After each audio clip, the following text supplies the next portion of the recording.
महात्मा गांधी अंग्रेजों के खिलाफ लड़े थे, लेकिन विश्वात्मा की लड़ाई अपने ही देश के हेलीकॉप्टर वालों के खिलाफ है। ये जो हेलीकॉप्टर पर चलने वाले हैं, इन्होंने अपनी वाहन अलग कर लिया, इन्होंने अपने स्कूल अलग कर लिए, अपनी हॉस्पिटल अलग कर ली, अपनी मकान अलग कर लिया, अपना पहनावा अलग कर लिया, अपना खान पान अलग कर लिया, अपना रहन सहन अलग कर लिया। इन्होंने 100 में 97 आदमी जो साइकिल पे चलते हैं, मोटरसाइकिल पे चलते हैं, जो बीपीएल कहे जाते हैं, एपीएल कहे जाते हैं, इनको गुलाम बना लिया है। उनको रिजर्वेशन चाहिए, आरक्षण चाहिए। उन साइकिल वालों के खिलाफ साइकिल वाला ही चुनाव लड़ सकता है। अब मोटरसाइकिल वाले के खिलाफ मोटरसाइकिल वाला ही चुनाव लड़ सकता है। यही साइकिल वाले, यही मोटरसाइकिल वाले दलाल पार्टियों को चुनाव जिताते हैं, उनका जिंदाबाद करते हैं, उनका झंडा ढोते हैं, उनकी रैली में जाते हैं, उनका मेंबर बनते हैं, उनको वोट देते हैं। लेकिन जब इन साइकिल मोटरसाइकिल वालों को टिकट देने की बात आती है, उनके मुंह पे लात मार देते हैं, टिकट नहीं देते हैं। 100 में 97 आदमी साइकिल मोटरसाइकिल वाले हैं। अब केवल 3 आदमी इनकम टैक्स देने वाले हैं, 1 आदमी हेलीकॉप्टर वाला है। जिनकी संख्या 3 है वो राजा हैं, और जिनकी संख्या 97 है वो प्रजा है। इसलिए अब प्रजा लोगों ने तय किया है कि जब तुमने अपनी वाहन गाड़ी अलग कर लिया, तुमने मकान अलग कर लिया, तुमने स्कूल अलग कर लिया, तुमने हॉस्पिटल अलग कर लिया, तुमने अपने कपड़े अलग कर लिया, तुमने सब कुछ अलग कर लिया, तो अब हम बाजार भी अपनी अलग करेंगे। इन्होंने कानून बना दिया कि अगर किसी की औरत को दूसरा पटा के लेके चला जाए तो जिसकी पत्नी है वो बेचारा कुछ नहीं बोल सकता।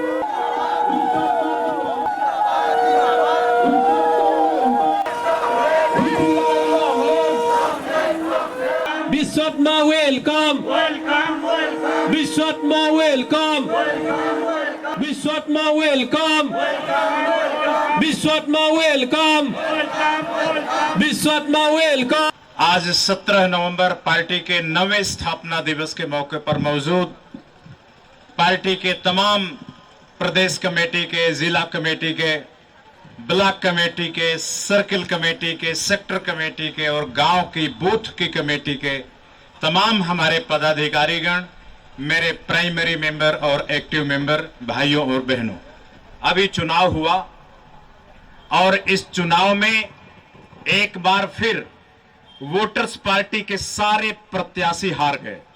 इसलिए हार गए कि अगर 150 किलो का पहलवान अगर 40 किलो के पहलवान से कुश्ती लड़ेगा तो कौन हारेगा?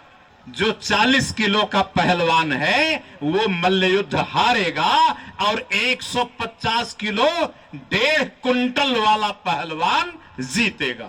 मेरे मित्रों, ये जो चुनाव में हार हो रही है, ये हार नहीं तैयारी है, ये हार नहीं तैयारी है। आगे जीत हमारी है, हमारी है।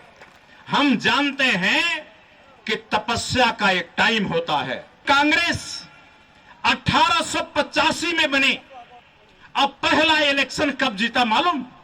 पहला इलेक्शन 1937 में जीता कांग्रेस ने। 52 साल में कांग्रेस ने पहला इलेक्शन जीता था। और वोटर्स पार्टी की उम्र कितनी है? 9 साल। हम जानते हैं कि ये लड़ाई कैसे जीतेंगे।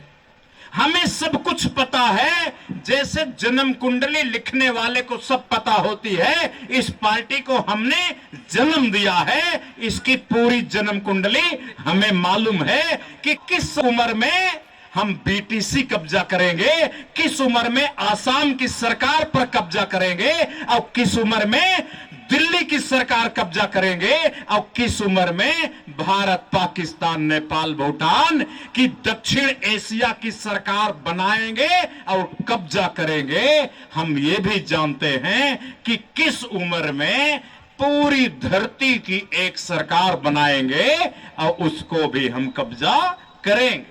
अगर सुपारी का पेड़ लगाओगे तो कई साल फल के लिए इंतजार करना पड़ेगा। अब अगर कोल का पेड़ लगाओगे तो एक ही साल में वो फल भी देगा, बड़ा भी होगा, और एक साल में धड़ाम से गिर भी जाएगा। हमने कोल का पेड़ नहीं लगाया, हमने नारियल का पेड़ लगाया है जो 20 साल तक तो बड़ा होगा। इसलिए वोटर्स पार्टी इंटरनेशनल की लड़ाई वैसी लड़ाई है जैसे अंग्रेजों के खिलाफ महात्मा गांधी ने लड़ाई लड़ी थी। महात्मा गांधी अंग्रेजों के खिलाफ लड़े थे, लेकिन विश्वात्मा की लड़ाई, वोटर्स पार्टी इंटरनेशनल वालों की लड़ाई, ये अपने ही देश के हेलीकॉप्टर वालों के खिलाफ है। ये जो हेलीकॉप्टर पर चलने वाले हैं, इन्होंने अपनी गाड़ी अलग कर ली, इन्होंने अपने स्कूल अलग कर लिए। जिस स्कूल में हम आप बच्चों को पढ़ाते हैं, उस स्कूल में हेलीकॉप्टर वाले लोग अपने बच्चे को नहीं भेजते हैं। हेलीकॉप्टर वालों ने अपनी हॉस्पिटल अलग कर ली। हम जिस सरकारी हॉस्पिटल में इलाज कराने जाते हैं, वहां हेलीकॉप्टर वाले, ये नेता लोग, दलाल लोग हॉस्पिटल में इलाज कराने नहीं जाते, अपने लिए अलग प्राइवेट हॉस्पिटल बना ली, प्राइवेट स्कूल बना ली, अपनी गाड़ी अलग कर ली, अपनी मकान अलग कर लिया, अपना पहनावा अलग कर लिया, अपना खान पान अलग कर लिया, अपना रहन सहन अलग कर लिया। इन्होंने 100 में 97 आदमी जो साइकिल पे चलते हैं, मोटरसाइकिल पे चलते हैं, जो बीपीएल कहे जाते हैं, एपीएल कहे जाते हैं, इनको गुलाम बना लिया है। इनका कोई प्रत्याशी जीतने नहीं देंगे। आप बार बार चुनाव लड़ोगे, जीतने नहीं देंगे। ये कहते हैं कि ये जो साइकिल वाले हैं, ये मोटरसाइकिल वाले हैं, गंदे लोग हैं, नीच लोग हैं, बेकार लोग हैं, घटिया लोग हैं। इनको लात से मार के किनारे कर देते हैं। यही साइकिल वाले, यही मोटरसाइकिल वाले दलाल पार्टियों को चुनाव जिताते हैं, उनका जिंदाबाद करते हैं, उनका झंडा ढोते हैं, उनकी रैली में जाते हैं, उनका मेंबर बनते हैं, उनको वोट देते हैं। लेकिन जब इन साइकिल मोटरसाइकिल वालों को टिकट देने की बात आती है, तो ये दलाल पार्टी वाले उनके मुंह पे लात मार देते हैं, टिकट नहीं देते हैं। ये हेलीकॉप्टर वाले बोड़ों ने साइकिल मोटरसाइकिल वाले बोड़े को गुलाम बना लिया है। ये जो हेलीकॉप्टर वाला आसामी है, ये साइकिल मोटरसाइकिल वाले आसामी को गुलाम बना लिया है। ये जो हेलीकॉप्टर वाला मुसलमान है, ये साइकिल मोटरसाइकिल वाले मुसलमान को गुलाम बना लिया है। ये जो राभा है हेलीकॉप्टर वाला, ये साइकिल मोटरसाइकिल वाले राभा को गुलाम बना लिया है।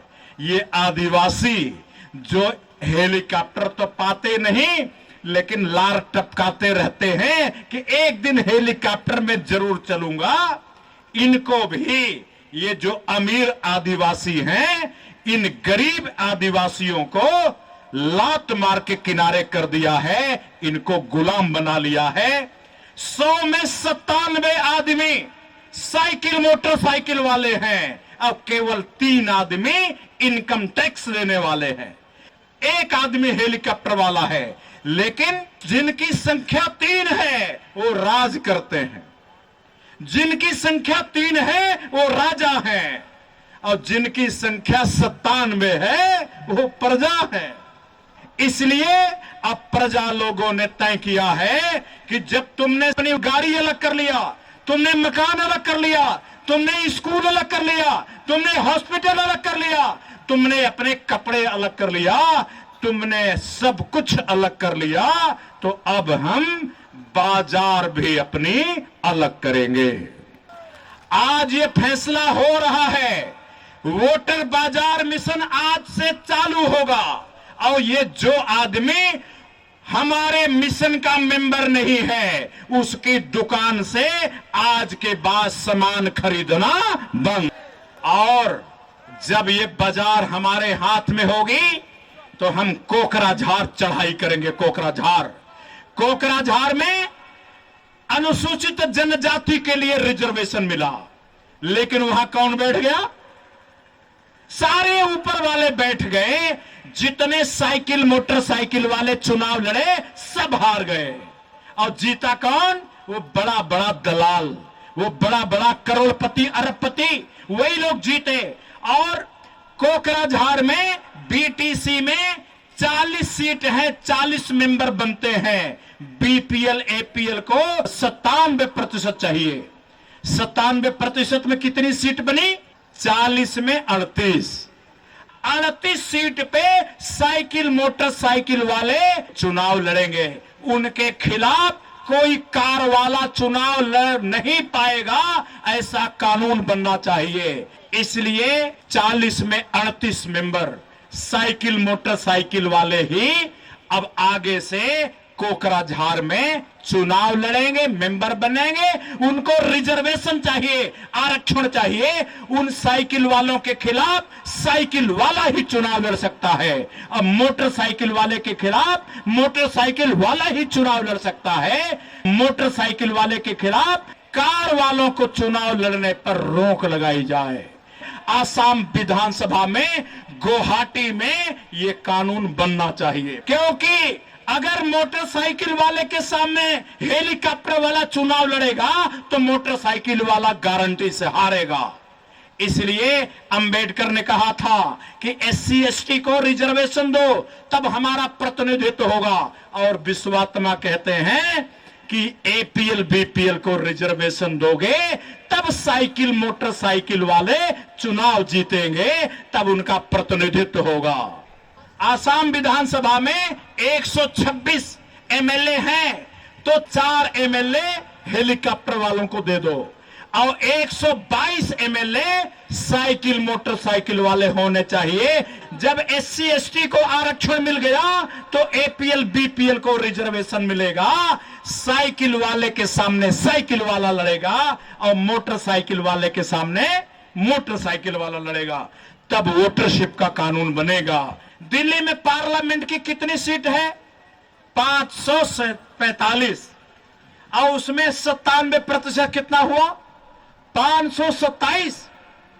527 एमपी संसद की सीट पर साइकिल मोटरसाइकिल वाले चुनाव लड़े और जो बाकी बच गई उस पर हेलीकॉप्टर वाले चुनाव लड़ लें। जिसकी जितनी संख्या भारी उसकी उतनी भागीदारी, यही फार्मूला होगा। मेरे साथियों, कुछ लोग कहते हैं कि ये जो वोटरशिप की लड़ाई है ये अभी कामयाब नहीं हुई है।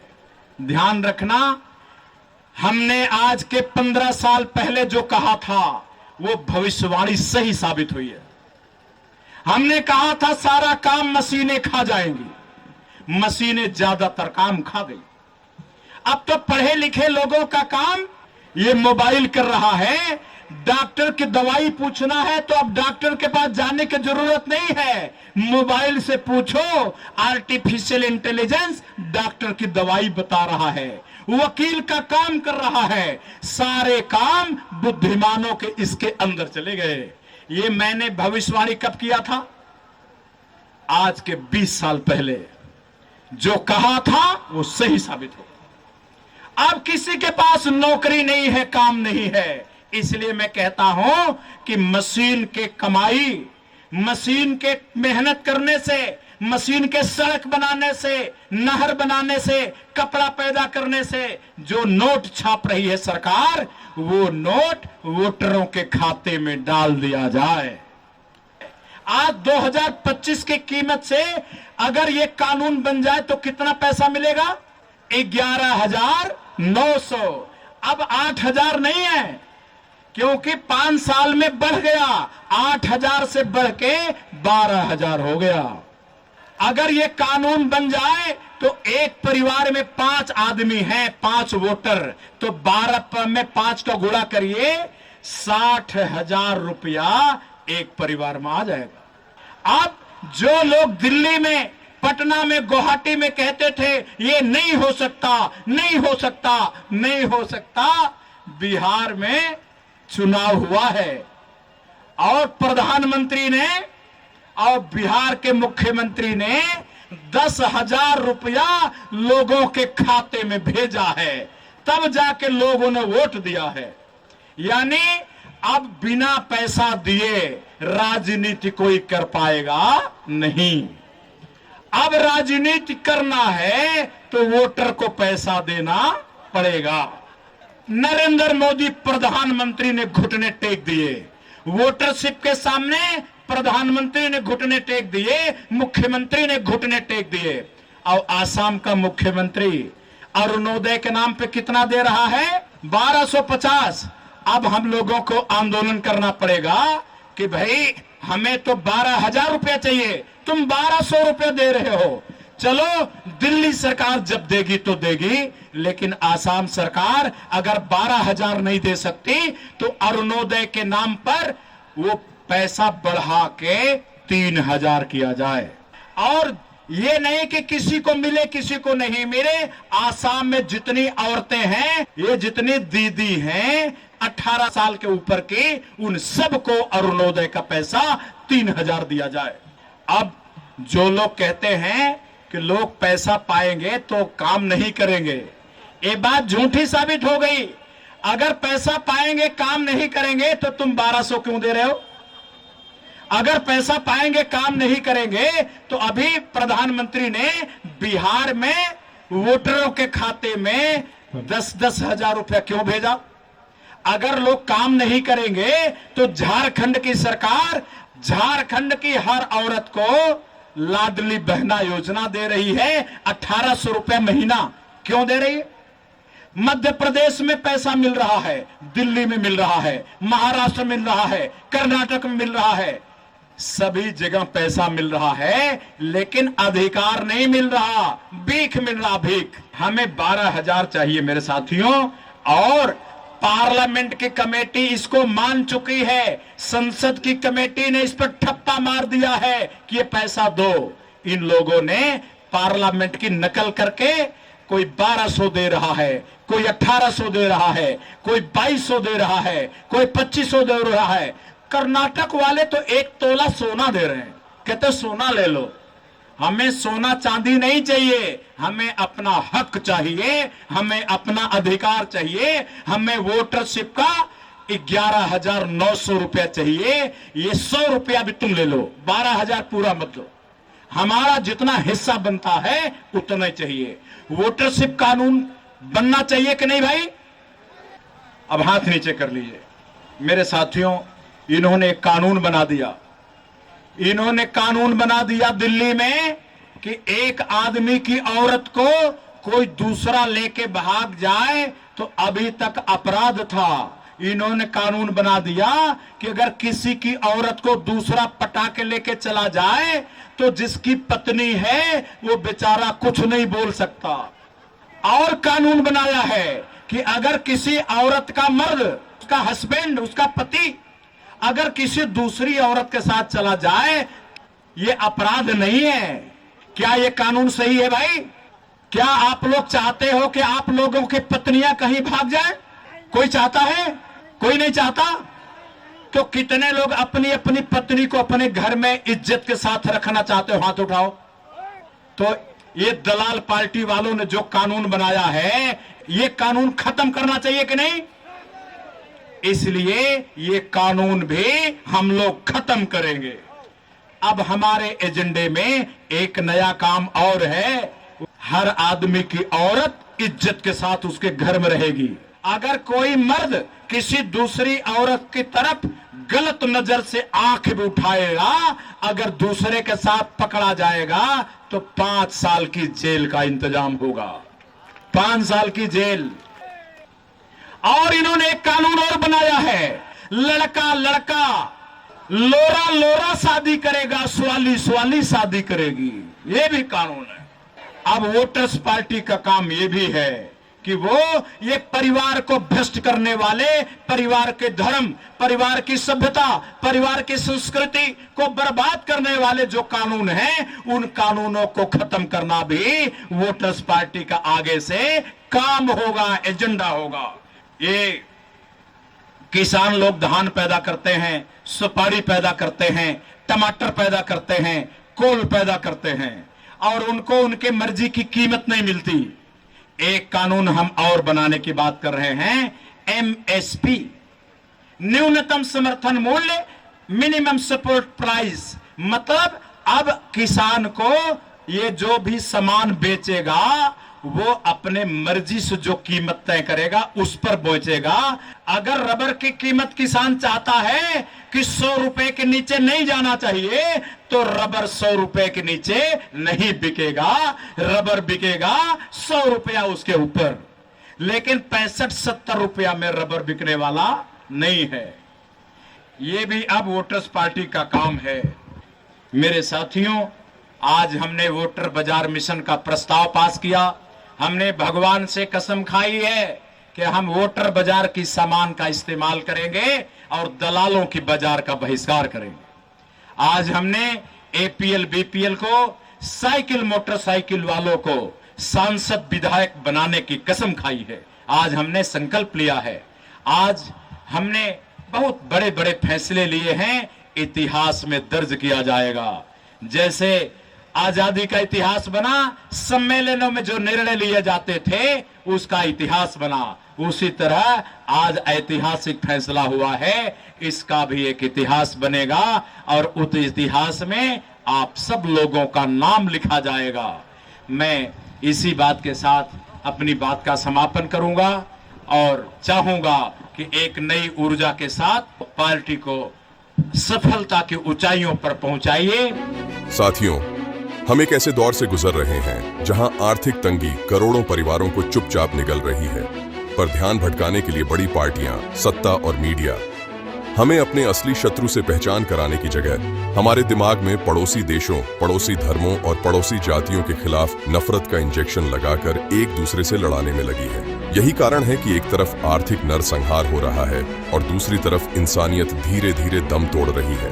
लोग बर्बरता की अनैतिक और आपराधिक जीवन संस्कृति को अपना आदर्श मानने लगे हैं। ऐसे समय में एक तपस्वी लड़ रहा है सिर्फ हमारे और आपके लिए, हमारी आने वाली पीढ़ियों के लिए। वह है श्री विश्वात्मा। उनका विजन, उनकी ईमानदारी, उनका संघर्ष और उनका त्याग आज की गंदी राजनीति में एक अविश्वसनीय चमत्कार की तरह खड़ा है। अगर हम सच में बदलाव चाहते हैं तो अपने अहम, अपनी झिझक और पुरानी विचारधाराओं के भ्रमों को छोड़कर श्री विश्वात्मा के मिशन से बिना विलंब किए जुड़ना ही होगा। इसलिए चैनल को सब्सक्राइब करें, नियमित आर्थिक सहयोगी बने और श्री विश्वात्मा के शिविरों में आकर विजन और मिशन को गहराई से समझें। अगर पुरानी सोच में समाधान होता तो आज हम इस संकट में न होते। अब बदलाव आपकी एक छोटी सी हाँ मांग रहा है। क्या आप तैयार हैं?